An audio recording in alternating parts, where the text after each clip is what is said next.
রহমানির রহিম। আসসালামু আলাইকুম।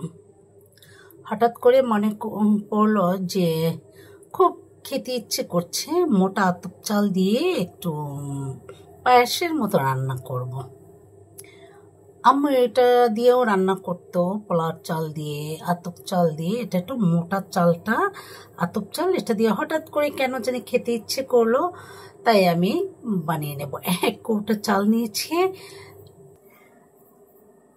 আমি রাইস কুকারে 5 কৌটার মতো পানি দিয়ে দিয়েছি। যেটা দিয়ে মেপেছি ওটা দিয়েই আমি 5 কৌটা আমি দিয়েছি। এখন আমি চালগুলো দিয়ে দেব। চালটা দিয়ে দিচ্ছি।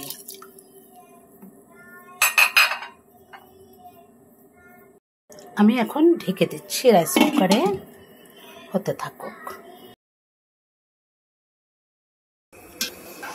তেজপাতা দিয়ে দিয়েছি। এখনও তো আরো কিছুক্ষণ লাগবে, ভালো টাইমই লাগবে। পরে আমি দুধ, চিনি, ঘি এগুলা দিয়ে দেবো, এলাচ, দারচিনি, এলাচি এগুলা দিয়ে দেব।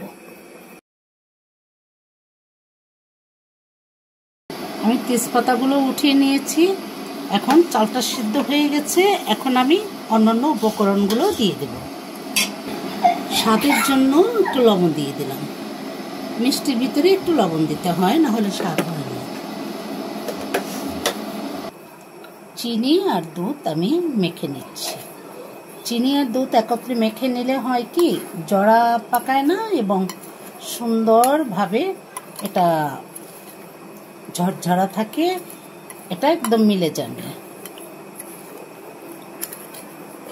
এমনি দুধ দিলে দেখা যায় যে দলা পাকিয়েছে, এটা সেটা হবে না।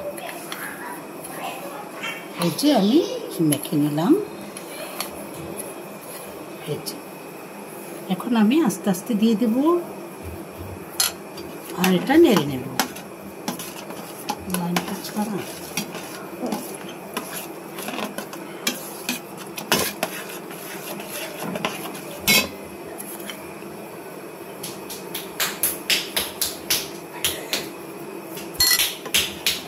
অনেক গাঢ় করে দুধ দিতে হয়।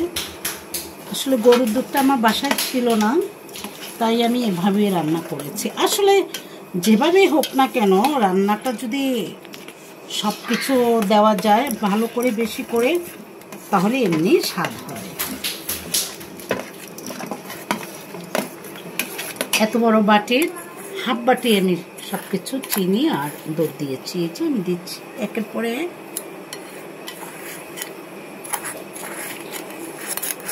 মেন হচ্ছে রান্নার কৌশল। কৌশল যদি করে তাহলে নিশ্চয়ই সব কিছু সুন্দর হয়।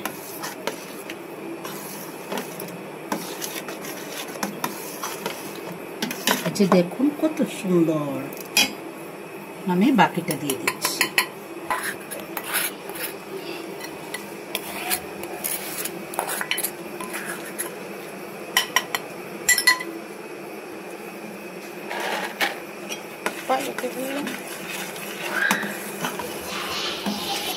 আমি চিনি কম খাই তো, তাই আমি চিনি একটু কম দিয়েছি। এগুলো হচ্ছে এলাচি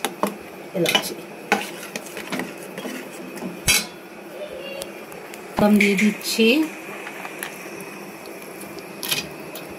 আসলে বাসায় চীনাবাদাম ছিল তো, তাই আমি চীনাবাদামগুলো দিয়ে দিলাম। মানে আপনি যেটা দিয়ে রান্না করবেন দেখবেন যে মজা হয়। এক এক রান্নার এক এক কৌশল, আবার এক এক টেস্টি হয়। আমার একটা অভ্যাস খারাপ। আমার যখন মন চাইবে হুটহাট করে রান্না করবো, সেটা যেভাবেই হোক আমার ভালো লাগে। একটা কিছু চিন্তা ভাবনা করে, এই একটা প্রোগ্রাম করে রান্না করা, এটা আমার ভালো লাগে না। মন চেয়েছে তৈরি করব, খেয়ে নেব। তাই চিন্তা করলাম যে আপনাদের সাথে একটু শেয়ার করি। মন যখন চাইলো তখন একটু শেয়ারও করে নিই। এখন আর একটু হবে, তারপর আপনাদের সাথে নিয়ে দেখবো। অফ ক্যামেরায় একটু গরম পানি দিয়েছিলাম, তাই দেখে নিচ্ছি।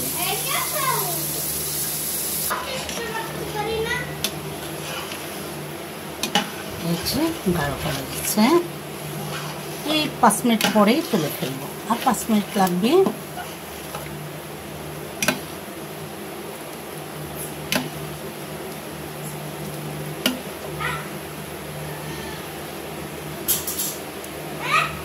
এই যে আমি একটু একটু চাল চাল একটু ভাত ভাত দেখালে সেটা আমার খেতে ভালো লাগে। একদম গলিয়ে ফেলি নাই, গলিয়ে ফেলবো না, শুধু একদম আস্তে আস্তে রেখে দেবো, একটু ভাতের মতো, যেটা এইভাবে রেখে দেবো। এটা খেতে অনেক ভালো লাগে। আমার মেজো বোন এত সুন্দর করে রান্না করে, আসলে আমি সেভাবে রান্নাই করতে পারি না। আমার মেজো বোনের হাতের পায়েসটা যে এত মজা হয়, আসলে আমি ওভাবে করতেই পারিনি চালটা দিয়ে।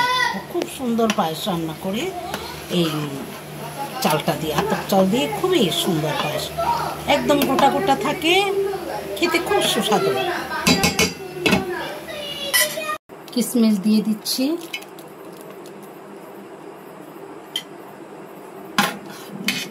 ঘিতে ভেজে আর দিচ্ছি না, এমনি দিয়ে দিলাম। আমি এখন ঘি দিয়ে দেবো। আলহামদুলিল্লাহ আমার পায়েসটা হয়ে গেছে। আর এখন ঘি দিয়ে দিব। রান্নার সিস্টেমের কোনো শেষ নাই, রান্না হরেক রকম রান্না করা যায়। এই যে আমি 1 চামচ ঘি দিয়ে দিলাম, বেশি দিব না, কারণ রাতে খাবো তো, ফ্যাট জাতীয় খাবার বেশিটা না দেওয়াটাই ভালো।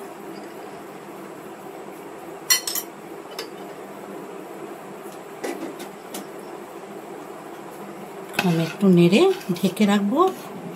আলহামদুলিল্লাহ আমার পায়েস হয়ে গেছে।